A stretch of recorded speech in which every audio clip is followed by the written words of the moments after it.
At least between my ears about what I said. Sure.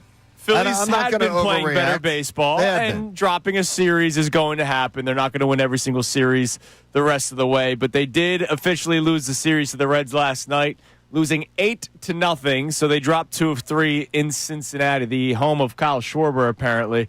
But the Phillies lose again. And it sucked because Christopher Sanchez was pitching pretty well, and then he gets into a bit of a dicey situation. Brandon Marsh forgot how to play outfield for a couple of plays. Did he? Jordan Romano, grand slam. It was a meltdown in the second half of that ball game yesterday. It looked like Brandon Marsh to me. That's Brandon Marsh. That's what I've been saying all along. That's what I've come to expect. I don't, even though his bat, we've been praising him for it, and deservingly so. He has been one of their best bats. He's maybe been their best, most consistent bat for 2 months. But look, it happens. I'm not worried about Christopher Sanchez at all. No. He's you got to give him something to work with. I cannot expect these pitchers to walk the tightrope every single night. Right. To be in these, like, if you look at it, they faced, this is the 6-game stretch, and little did you know, this 6-game stretch that they just faced was the toughest 6-game stretch of pitching that they've faced all year. How about that? How about that for you? So, I mean, they won 4 out of 6. In the books, if you had said to me in the beginning, looking at this pitching matchups, they faced great starting pitching for the 6 games. Then you throw in the fact that you had a starting pitcher in Texas in the finale who was pitching good, really good this year. Right. I'm like, okay, you're going to tell me I win 4 out of 6 on the road? Yeah, you'll take that. I'm in. Yeah. Anytime. You'll so I'm there. I refuse to worry about it. And by the way, the magic number went down last night. Absolutely, because the Metropolitans blew a lead to the Braves yesterday. How big was that lead, Connor? They were up 6-0 at one point. Yeah, 6-0. David Peterson fell apart. He's one of those guys that I don't totally trust. And that's what happened for the Mets yesterday. So the Phillies lose 8-0. Yeah, the Marsh, in case people didn't watch the game last night, there was a ball to his right. He was playing left field yesterday, so there's a ball hit to his right. Which I usually want him to play. Yeah, ball to his right into the corner, boots off his glove. That allows Ellie De La Cruz to get an extra base and score. And then he makes a wretched throw home where JT Realmuto had to jump like Dr. J just to get his glove on it. He was unable to secure the catch, and another run had scored. So the wheels fell off at that point. And then again, Romano with the grand slam. I never need to see him pitch in a Phillies uniform ever again. And the platoon stuff is sort of happening. The warning that I gave you, Marsh 0 for 3 yesterday, Bader 0 for 2, Stott 1 for 3, Kemp 0 for 2. The guys that are batting 5 through 9 in the order, another one-hit night out of that group. Yeah, the platoon thing was great, and I think people were trying to get all excited about the platoon after this weekend and saying, I believe it was, what was Bill in the afternoon was doing, in Robbie we trust. Like, this is great. This is great strategy. No, what you had was a really small sample size where it was working. And it's hard to be consistently that good as a platoon player, because if you're in the lineup one day and out the next day and in the next day and then out the next day, it's hard to get into a rhythm, even though these guys are the best in the world at doing it. That's why they're in Major League Baseball.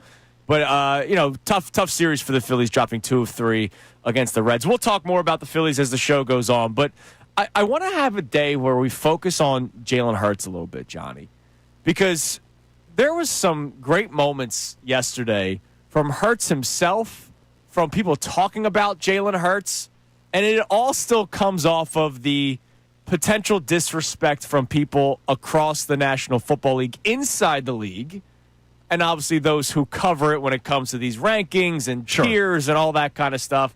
And Jalen Hurts is still not looked at as a top 5 quarterback in the NFL. I want to ask this question for everybody. This is everybody. No matter how high you thought of Jalen Hurts, because I know you thought more highly than a lot of people did when he was drafted. Yeah, I don't want to put it on the two. I love the pick. When they drafted him, I loved the pick. I didn't understand it for the Eagles. Sure. Like the night it happened. But I was still on the fence for Hurts, though, going into 2022. I wasn't one of those people saying, man, he's going to be a great starting quarterback. Right. I was just on the fence saying, I need to see it I need to see him compete. Other people were like, trade for Russell Wilson, right? Do whatever, And I understood that rationale. I just was being a little more by the way, it wasn't just other people like guys like me or Howie was Eagles kicking fans. tires on it. It was the Philadelphia Eagles themselves. Yeah, they kicked tires on it. So my question to Thank start God. the show today, I know. Oh my gosh, Eagles country, let's ride. That's right. Or let's fly. Let's I guess he roll. would say. No, let's roll, isn't it? Yeah, but he would say let's fly jeez. because let's he's a fly. deep thinker, Russell Wilson. Yeah, he really is. My question for the audience today, and I want us to discuss this: 610-632-0975. Is Jalen Hurts one of the biggest surprises in Philadelphia sports? And the reason why Are you talking about history?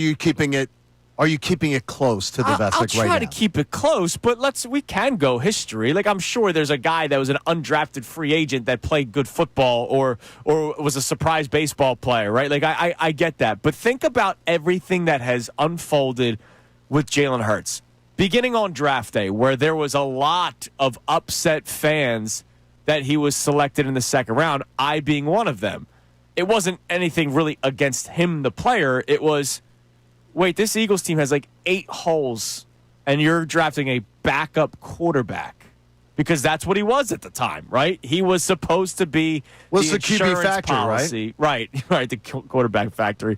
But he was also the insurance policy because Carson Wentz was injury prone. So I get why they were saying that, cheaper option. They didn't want to spend a lot of money for a backup quarterback.